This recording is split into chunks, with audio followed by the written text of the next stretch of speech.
তৃণমূলে কার্যত ঘরোয়া কোন্দল, একদিকে মদন মিত্র, একদিকে কল্যাণ বন্দ্যোপাধ্যায়। কল্যাণ বন্দ্যোপাধ্যায় তিনি কার্যত স্পষ্ট করে দিলেন দলে একটাই চেয়ার, দলে একটাই পোস্ট। আর অন্যদিকে মদন মিত্র তিনি আজ মুখ খুলে হাটে কার্যত হাড়ি ভেঙে দিয়েছেন। হাটে হাড়ি ভেঙে দিয়ে তিনি বলছেন দলের ভাবমূর্তি নষ্ট করছে আইপ্যাক, আর আইপ্যাককে নিয়ে এসেছে যেমনটা বলছিলাম আপনারা প্রত্যেকেই জানেন। কল্যাণ বন্দ্যোপাধ্যায়, মদন মিত্র এনারা একই সুরে কথা বলছেন, আর পেছন থেকে সুরটা কে বেঁধে দিচ্ছে দেখো।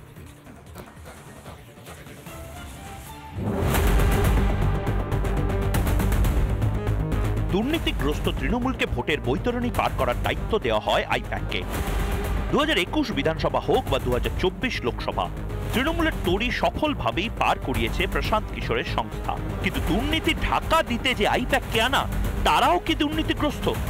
এই প্রশ্ন শুধু বিরোধীদের নয়, খোদ কামারহাটির বিধায়ক মদন মিত্রের মুখেই আইপ্যাকের ভুরি ভুরি দুর্নীতির অভিযোগ।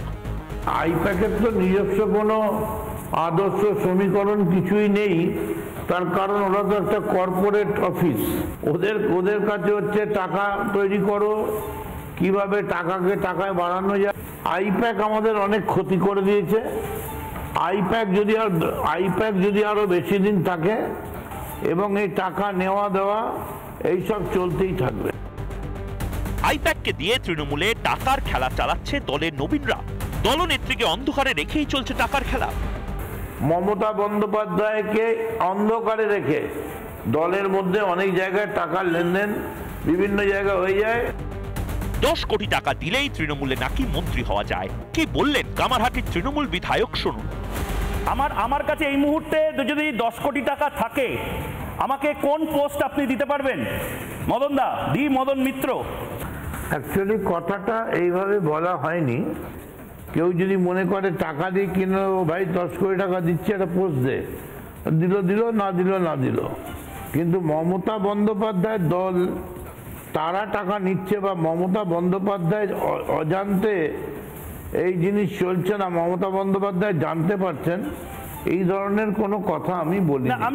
আপনি মমতা বন্দ্যোপাধ্যায়কে ক্লিন চিট দিয়েছেন আমি বুঝতে পারছি, কিন্তু একদম চোখে চোখ রেখে বলুন অভিষেক বন্দ্যোপাধ্যায় দলে এত দুর্নীতি জেনেও কেন এখনো মদন মিত্র তৃণমূলে? প্রশ্ন বিজেপির। মমতার মুখোশ বাঁচাতেই মদনের স্বীকারোক্তি, কটাক্ষ সিপিএম এর। মদন দা সেই সময় থেকে তৃণমূল কংগ্রেসের সাথে জড়িত, যখন তৃণমূল কংগ্রেস তৈরি হয়েছিল।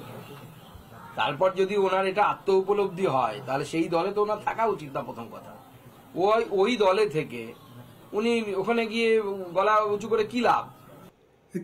স্বীকারোক্তি, এই প্রাঞ্জল স্বীকারোক্তি পশ্চিমবঙ্গের মানুষের অনুধাবন করা উচিত। এটা হয়তো দিদিকে বাঁচাবার জন্য বলেছে। ওর জ্ঞাতসারে ঘটে না এমন কোনো ঘটনা নেই, সবই ওর জ্ঞাতসারেই ঘটে। তৃণমূলে অভিষেকের হাত ধরেই আইপ্যাকের প্রবেশ। অবশ্য প্রশান্ত কিশোরের সংস্থার সৌজন্যে ভোটে ভালোই খেল দেখিয়েছে তৃণমূল। দলের প্রবীণরা কোনোদিনই আইপ্যাককে চায়নি, কিন্তু অভিষেকের বিরুদ্ধে কথা বলার সাহসও তাদের নেই। মমতা বন্দ্যোপাধ্যায় কি কিছুই জানতেন না? তাহলে কি আইপ্যাক মমতা বন্দ্যোপাধ্যায়েরও হাতের বাইরে চলে গিয়েছে? তৃণমূলের দুর্নীতি ঢাকতে গিয়ে তারা নিজেরাই দুর্নীতিতে জর্জরিত হয়ে পড়েছে। রিপাবলিক বাংলা।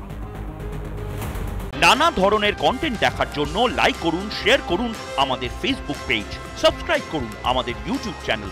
পাশাপাশি অন্যান্য ব্রেকিং নিউজের জন্য অবশ্যই চোখ রাখুন রিপাবলিক বাংলায়।